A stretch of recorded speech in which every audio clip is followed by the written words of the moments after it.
Vanakkam. It is the dream of every hand surgeon to do a flexor tendon repair in zone 2 and get excellent results. To do that, of course, we need a good technique, but we also need to understand how and why poor results can occur, and that is what this lecture is all about. The complications that can occur after repair of flexor tendon in zone 2. A study done at a major hand surgery center showed that after flexor tendon repair in zone 2, only 80% had good or excellent recovery, that is more than 70% function. So what had happened to the remaining 20%? They had complications, and the commonest complications are, to a very small extent, skin problems of healing, and the major complication being the finger does not move after the flexor tendon repair. The skin problems could occur due to skin necrosis following faulty incisions. This will lead to exposure of the tendon requiring skin cover or healing by secondary intention of the skin, which would lead to poor function of the finger. And this is the commonest complication that can occur after a repair of the flexor tendon in zone 2. The finger does not move either fully or totally. We are going to deal with this complication under the following headings. What are the reasons that the finger does not move? When and how can we assess this problem, and how can we correct the problem? Basically, we need to remember that for a flexor tendon to move, there must be a continuity of the tendon.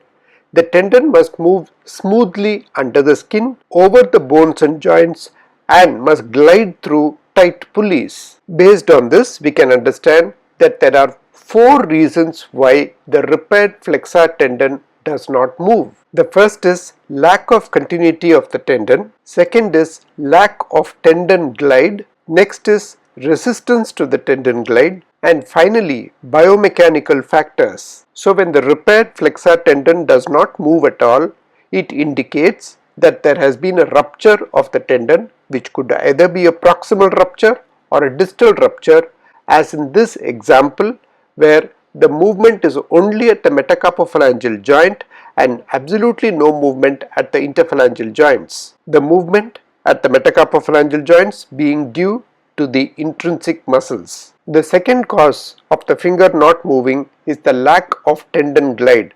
Now this depends upon tendon healing, and we need to understand the basics of tendon healing. There are 2 theories: the extrinsic theory, where the synovial healing is most important, and the intrinsic theory, where cell migration and tenocyte proliferation from within the tendon cause the healing, whereas the extrinsic healing is the growth of tissues or cell seeding from outside the tendon, and this extrinsic healing is extremely disadvantageous. This type of healing becomes dominant when intrinsic healing capacity is disabled, as in the case of severe trauma to the tendon or peritendinous tissues, under conditions such as post-surgical immobilization or reduced vascularity of the tendon or repair. In other words, incorrect technique of repair. As a result of extrinsic healing, we get adhesions between the tendon and the skin, the surrounding tissues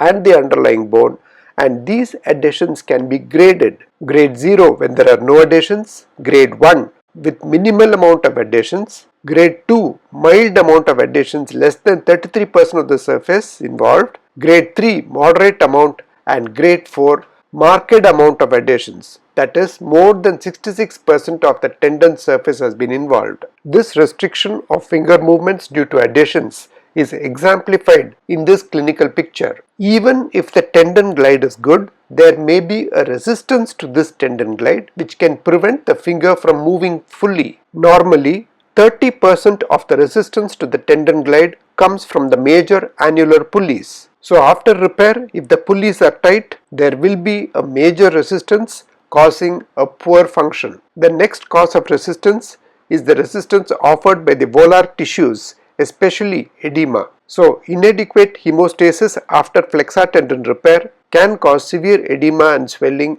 which will offer a high resistance to the tendon glide. The remaining resistance can come from the extensor tethering, which prevents the full easy movement of flexion of the finger, or joint stiffness and friction or mass caused by extensive scarring inside the finger. The severity of the edema that occurs has been classified according to a severity score from 0 to 3, 0 indicating no swelling and 3 indicating swelling leading to opening of the skin incision itself. In this clinical example, you can make out that the healing has been mainly by secondary intention as shown by the depigmented scars, and this reflects in the lack of full movement of the finger. Even if the tendon glide is good, the efficiency of the flexor system depends on the ability to effect joint motion. These constitute the biomechanical factors, especially the pulley system, of which the A2 and A4 annular pulleys are most significant. If the pulley has been damaged and has not been repaired, it becomes what is known as a low gear mechanism, where you will get only a lesser movement with the available tendon excursion.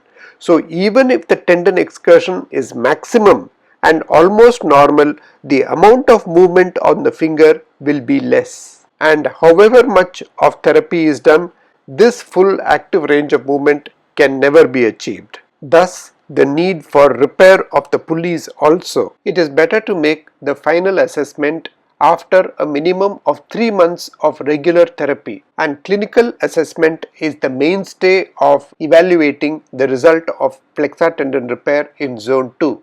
MRI and ultrasound may help, especially when we want to diagnose adhesions or rupture. The basic clinical examination will first consist of examining what is the active range of flexion of the finger.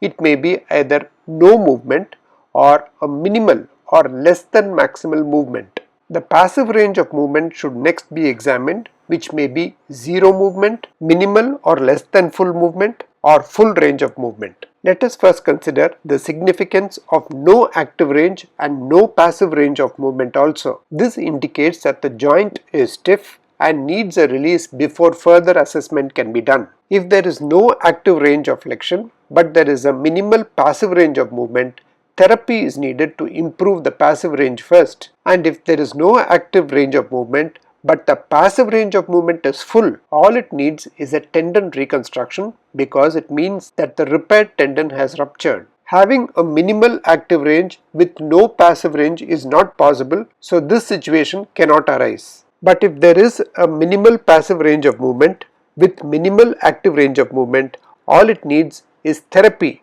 to improve the passive range before a final assessment can be done. But if the passive range of flexion is full and yet there is no full active range of movement, it indicates tendon adhesions or lack of pulleys. Hence, a flexor tenolysis or a pulley reconstruction is indicated. So when we have done a flexor tendon repair in zone 2 and the finger is not flexing fully, there are 5 modes of management: therapy, flexor tenolysis, tendon reconstruction, usually a staged tendon grafting, pulley reconstruction, or joint release. So the main complication after a repair of a flexor tendon in zone 2 is that the repaired tendon does not move. The reason why it does not move could be rupture, adhesions, stiffness of the joint, or no pulleys. We need to assess this problem by assessing the movement range, active and passive, and also an MRI if needed, and the specific problems can be corrected by the 5 modes of management as already discussed.